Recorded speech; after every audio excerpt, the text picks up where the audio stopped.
Assalamu alaikum, everybody. This is Alima, and this is What Do You Know About Islam? Today is a very special day and a very special pod because I have my mother with me. She is going to be discussing what has become to me a very intriguing topic. I met a sister at my local mosque number 15, and I wasn't too abreast about the 1975 split of the Nation of Islam after the departure of the Most Honorable Elijah Muhammad. And me, with my own journey of coming back to the nation, I feel that there are a lot of families and people in general that are still lost in the world after that split. And so I definitely want to talk to someone who has more insight on it. So everyone say Assalamu alaikum to my mummy. Well, really, I was say, yeah, well, you, yeah, that's stupid. Really, you say Assalamu alaikum to everybody. Assalamu alaikum, and I would like to say in the name of Allah, who came in the person of Master Farad Muhammad, and in the name of His exalted Christ, the most honorable Elijah Muhammad, and with the blessing we have in the honorable Minister Louis Farrakhan, I'd like to greet your audience in the nation's greetings of Assalamu alaikum. And I will greet you back with Walaikum salam, ma'am. Okay, Mother, if you could take us if you can start with your beginning with the Nation of Islam, your introductory to it, and that can be brief, not too succinct, but just a little, maybe 5-minute cap on how you were introduced to the Nation of Islam up until the 1975 departure of the Most Honorable Elijah Muhammad. Well, before I got introduced to the Nation of Islam, I was for a brief time a member of the Black Panthers. You know what? Didn't find that out from you, found that out from someone else. Yes, I was. I was in the Black Panthers for a small while when they were campaigning and marching on Washington to change the Constitution. And that was a very short span of time, and it just kind of, with the government crackdown and everything, that just kind of dissipated. And I got a brief visit from an FBI agent that came and knocked on the door. I let him come in and sit down and talk to him, and he was wanting me to actually become a stool pigeon. So I told it very quickly, no hesitation, not happening. They wanted you to be a stew pigeon? Yeah. Woo, child. So after he, made his little notes and everything, he went back and filed those papers and went on to the next person. But I would like for everybody to really think about it, because this is actual fact. We all have a file on us with the government, and it's always updated and current. Oh, that's fine. Yeah. That's just the reality of where we are at the time in which we're living. Mm-hmm. So after that, I was with a friend, and I got introduced to Islam by seeing a copy of the Message to a Black Man on someone's coffee table. And I just looked at the book and read the title, and I said, that must be a message for me too. So I asked the person, could I borrow the book? And they let me borrow the book. And I just went in my bedroom after work, and I read and read and read and cried and read and read and cried. Well, so with being a part of the Black Panther movement, you already had a strong passion for your people. You were already down with the get down. With the get down. But yes, I love Black people, yes, with no doubt, yes. With all that we go through and all we're going went through it all. At that time in my life, I was only like 21. So, but would you have? They had the breakfast program, and they were in the community feeding the children, and the after school program, and all this kind of stuff. So that's basically what I was involved with. Now, before reading Message to the Black Man, would you have considered yourself to be a conscious person? Not so much that you would have had the teachings of Mustafa Muhammad, but did you feel that you were, conscious to the fact of white supremacy? Yes, because I can say that emphatically because while we joined the Black Panther Party. Being raised in South Carolina, it was very in your face, and I couldn't quite understand it. And I'm looking at my sisters and looking at the relationship that Black people had and our interacting with white people, and I knew it wasn't right. And I saw Black men cower, just cower down to when white people came around, and it just made me just feel bad. Not so much disgusted, but rather saddened. It was painful to see Black men not be men and to be made just to humiliate them and every opportunity that they were given to make them feel worthless. I remember that very clearly. And I didn't live in the rural area in the country, but my grandmama did, my father's mother. And white people in the rural areas, of course, and even like today, their behavior and their relationship to Black people was a lot more crueler. Yeah, because this was. Boys don't do this, boy, you gal, and these use words that get talking about grown women, call us gals and stuff like that, So, well, I'd like to. Well, do you mind mentioning your birthday, so people can have a more, so they can create the picture in their mind. Yeah, because I moved from Virginia. I moved from South Carolina to Virginia in '68. At the age of 16. At the age of 15. 15, 16. Okay, yeah. Yeah. Okay. So now going back to Message to the Black Man. After reading that, you've read the word, you've been moved. What happens after that? Well, I made my decision. I knew a young lady who was already in the nation, and I told Roberta that I was going to the mosque. And it was on Wednesday night, and my minister was Minister Benjamin Muhammad from Washington, D.C. He was the brother who the Most Honorable Elijah Muhammad lived with, him and Sister Clara. Oh, that's how y'all... Wait a minute. Is that how we know Sister Clara? Yes, ma'am. Oh. See, or new Sister Clara. Folks don't tell you stuff. They just used to be like, oh, this is so-and-so. Okay. And you said, so... He was my minister when I came to the mosque. And he was married to Sister Clara? Now, Sister Clara, the Most Honorable Elijah Muhammad's wife was named Clara, and Minister Benjamin, Minister Benjamin, his wife was named Sister Clara also. Yeah, but we knew Minister Benjamin's ex-wife. Yes. Okay.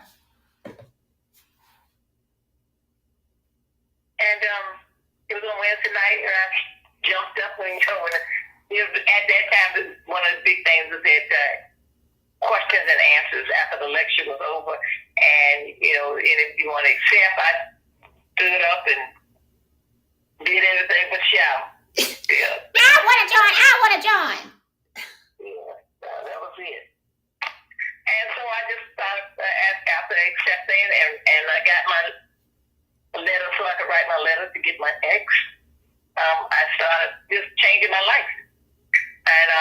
remember the last show that I went to. I said, "Well, I'm going in, y'all." But they said, "You going in, Karen?" I said, "Going in." Who'd you say all this to? My girlfriend that I work with, Okay. My associates, yeah. So, were you the first of your sisters to join the Nation of Islam? Yes, ma'am. Mm-hmm. Ah, look at you, true blue. Yes, I was good. So you introduced it to them. Ma'am, yes. Man, well, these are things that your child should probably know. Who knew? But yes, proceed, mother dear. So, after I came in with my letter and accepted Islam, and what year was this? Ma'am, what year was this? This was in 74. Okay, 1974. Mm-hmm. I just like to, I like to have time stamps. That's good. Okay. Mm-hmm. 1974. So I had never been to Slavery Day, and I had never seen the Most Honorable Elijah Muhammad. So I got my ex in October. It was like August, because it was hot in the hot summertime in Virginia. And I got my letter back, and I was so excited. You get a letter bag? I got my letter back. My letter was accepted. Letter back? Mm-hmm. Oh, I thought you said... Oh, okay. Go. Mm-hmm. Yeah. And you only... How many times did you write your letter? How many times did you practice it? A lot of people think, I think the Honorable Minister Louis Farrakhan is the only person I have ever heard that just wrote himself like that. Mm-hmm. I had to write. I went to open up maybe half a room of paper. Yeah, trying to perfect it and get it right. So how many? I only had to send it in once I decided I had the one that looked best to me. Mm-hmm. So wait, you said a half a pack of paper? Yeah, about a half. Oh, Lord. Mm-hmm. That's a lot. So, some people went through, it's a lot more than that. So, and some people went through less. It's different for everybody. Mm-hmm. That it is. That it is. Mm-hmm. Okay. So now you have gotten your letter back. It is 1974 still. So how do you present this to your siblings, your sisters? How did that come about? Well, once Allah took the scales from my eyes, and you're so grateful and so excited, and you get so much energy, and you just want to run and get everybody. Y'all need to know about this sauce. This is the secret sauce. Have you tasted it? You need it. Here. I can dig it. So I made my trip to back home here in South Carolina, and I told my sisters and told them that this is my responsibility to take them to the mosque. I said, you can lead them a horse to water, but you can't make them drink. I said, I just have to take you there, and whether you accept or you reject it, that's on you. But I'm going to make sure that we go. And that's what we did. So who were the first ones to come out? Did everyone come with you? Like how? Like, cause you are number 7 of 10 children. Mm-hmm. You had, it would have been 8 girls, 8 girls, 2 boys. Correct. Well, my second older sister didn't live in South Carolina. She lives in Washington, D.C. And that's Aunt Pat. Mm-hmm. And deceased for she's been. Hey, wait! I wanted to give time off. She's been deceased for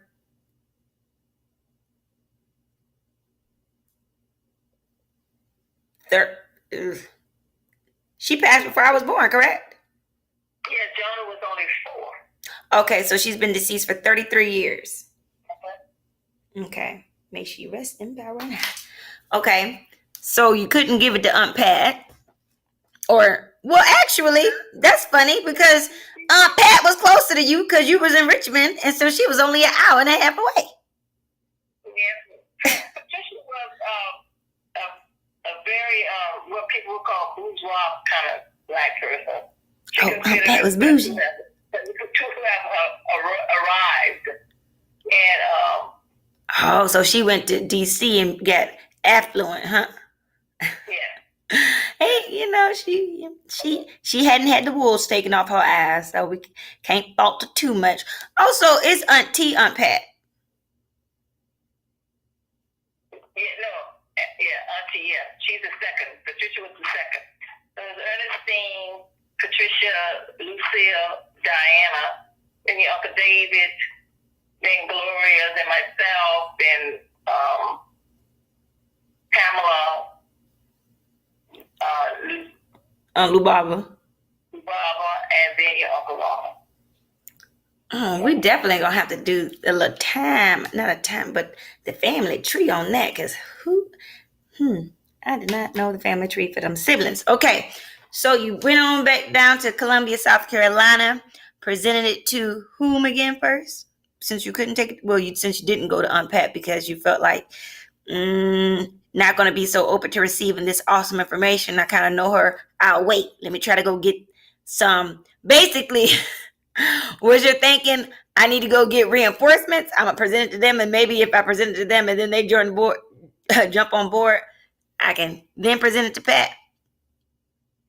Well, that wasn't really my thinking. I knew more or less her thinking. She was considered herself to have really arrived, that she was like closed-minded. And she was much closer in age to Ernestine and the other 4 who were above me than me, in the span of time between me and her. So, okay, she would have been in her 30s. She would have been like 30, 32-ish. Well, I'm like 21. So anyway, so Ernestine, Lucille, all of Diana, was Diana there? David wasn't home. So we went to the local mosque. It was mosque.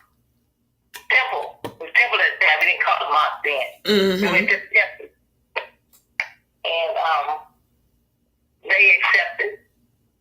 And I stayed for a weekend or a week or so. And we went around to the minister's house and other MGT house and fellowship with them and ate dinner. And we did things that was really normal. We in that particular time, we used to socialize a lot. We spent a lot of time together. So, and after that, I came back home and enrolled in college and at 20. Okay, I just wanted a brief introductory on that. Now, if you could fast forward to 1975 on your way to, I want to say you said it was Savior's Day? Yeah, that would have been my first Savior's Day, really. And, your Aunt Lucille, she was on the bus. She was on the bus going to Chicago. And we were on the bus going to Chicago to Savior's Day in 1975. When we got the news that the Muslim Elijah Muhammad had transitioned. Quote unquote. And we just stopped the bus. The bus driver just stopped the bus. And everybody was in shock, really. Yeah. And they were really in shock. And we made the decision, we were already on that road. We were going. And we just went on ahead. And I can remember being being outside in the big, huge parking lot at Stadium Day. A lot of buses out there, people from everywhere who was coming to Stadium Day was unloading, and the bus ain't going on in. Mm-hmm. And we knew the world was looking at us, and they thought that they were going to see, people, totally out of control and whatnot and this kind of thing. But we were told that the media is going to be looking, and we said, question. So, what was the story behind his quote unquote death? Like, what was presented to the public? And presented to everyone for at least how long? Wait a minute. No, go ahead. Well, I want you to answer that question. But you know what? That didn't change until September 17, 1985, when Mr. Louis Farrakhan was in Mexico and was on the mother plane. So did everyone think that he was dead? Hold on. You jumping all over the place. So I was talking about 1975 when he actually transitioned. So how do you speed up to 85? Because I wanted to know when was it, like, so was that the first time it was presented in 1985 that was what presented? That Most Honorable Elijah Muhammad was actually on the mother plane.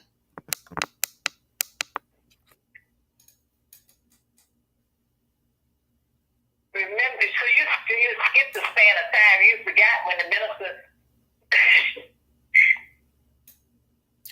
I want to go back in time. I'm just asking, was that when he said he is? Actually, remember he said that he fell down and he lost his faith, but he didn't lose it all the way. And Brother Jabril came to him and presented the book to him and told in 1977. 77 is when he stood back up. That's the 3 years they had passed. Okay, so. Okay, I'll let you go. Yeah, go ahead. So what was presented to the public, like, of how he transitioned? Yeah, he was ill. He had taken ill, and he was in Mexico. He had taken ill, and he was transported off the plane from Mexico to the hospital. And once he was in the hospital, that's when he expired. It was told that he was expired. Okay. Okay. If you could keep going on from that Savior's Day into what happened after that. At that particular Savior's Day, that's when Lord Dean came out. Was it that day? So what happened at that Savior's Day? It was that day he came on at that Savior's Day. Mm-hmm. Because remember the Most Honorable Elijah Muhammad has transitioned, but he is not there. So this was the Savior's Day that Warren D. Muhammad came out and said he was now the leader of the Nation of Islam at that particular Savior's Day. Uh-huh. And what was the majority's reaction? Again, we were a very disciplined people, mm-hmm. and we had our instructions that the media was watching, and it was not going to be no lot of circus. It wasn't going to be any confusion. It wasn't going to be any fighting. Once we had our orders, once we knew what was expected of us, that's what you saw. That's what the world saw. Yeah, sure. I'm saying, what was, your reaction to that? Like, what did everyone have the did everyone think that Mr. Louis Farrakhan was going to be the leader at that point before Worthing came out and said that, or what? Like, what was the consensus throughout? I'm totally fine with you saying this is what we present. Of course, I mean, sure, mind you, this is other than when the Most Honorable Elijah Muhammad said on the recording that you may hear a lot and have heard, wherever you see him, listen to him, him whenever he tells you to go. This is my most powerful minister in the bounds of North America, the Honorable Minister Louis Farrakhan, and these are his instructions that he gave to us. Okay. He already was aware of what was going to happen. But we were not aware. Now, you got to remember, I was extremely new to the Nation of Islam. I knew nothing. So people who was in the 30s, who had a very well-founded foundation, quote unquote, they should have, and not been led away. But Allah is the best knower, so He knows exactly who is going to be where. That's when he presented Minister Park. That's when he took over. I don't know. I can't remember when that was the actual statement when he told Minister Farrakhan that he's going to be changed to Chicago, but he was no longer with New York. I knew that. Anyway, Worth, did he make that decision? Yeah, he made all the decisions. Okay. Yeah, no, I mean, I have seen. I've watched a couple of videos to where, minister speaks about it, briefly and in slight detail, that he didn't even want to necessarily, go against that, because he felt like himself, who am I? Like, he had doubts. So he was just like, well, he decided to go ahead and take it. Like, who am I to say nah? So he was just like, all right, cool. I'm gonna just chill out for a while. No, just cool out. He was himself. No, when I say cool out, I mean he wasn't gonna go against him. He wasn't gonna say, he wasn't trying. Exactly. He was like, I'm not gonna do that. So that's what I'm saying. Like, that's what I meant by that. Like you said, I'll be with you as long as you honor your father and you keep the nation as it is. But when he started speaking against Master Farad Muhammad and trashing the most honorable Elijah Muhammad, he knew what he had to do then. He couldn't stay there.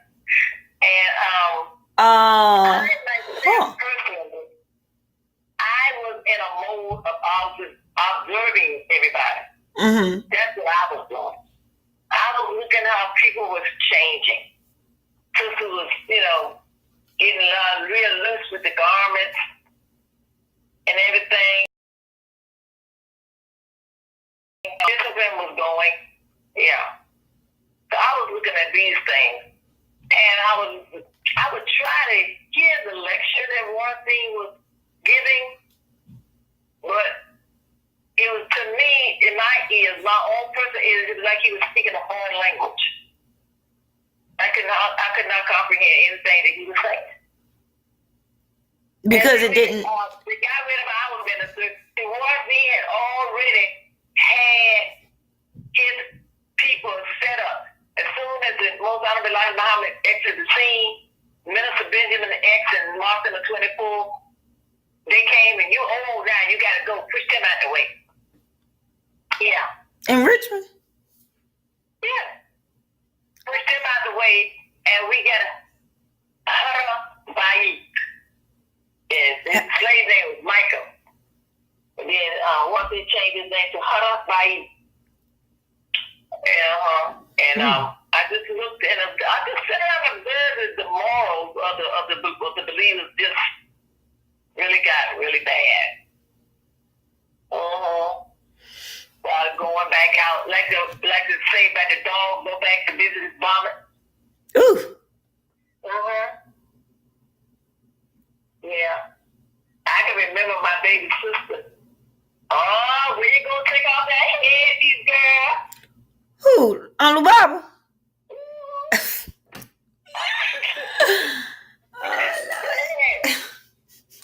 I can see it clear. Everybody want to go back up in the nightclub. I mean, yeah.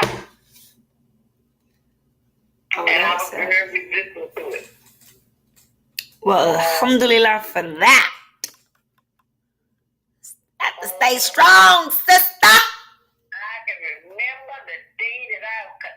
radio on, and I heard that wonderful voice coming over that radio.